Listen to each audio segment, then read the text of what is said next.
Missä on vastossa, lämmin vivratikka, attum, no vivratikka, eli vai amely, aluta lainen läpään, mikä yhtä saattaa kaivaa tot.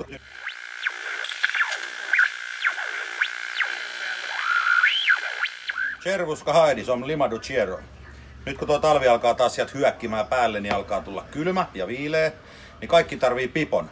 Mutta kaikki tarvii pimeällä myös otsavalaisimen, kaikki tarvii kännykän, kaikki tarvii kuulokkeet, mutta nämä kaikki pystytään integroimaan yhteen ainoa tuotteeseen. Se on tässä. Eli meillä on täällä pipossa otsavalaisin, ledi, 3 eri tasoa.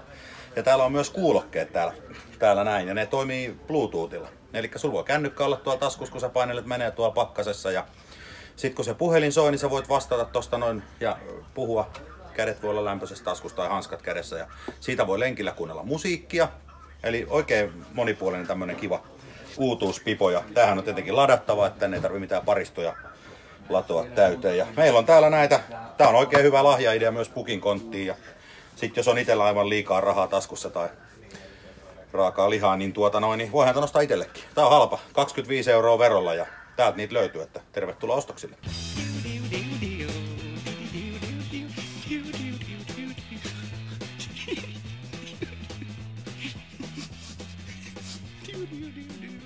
Kenellä on naisi vähän?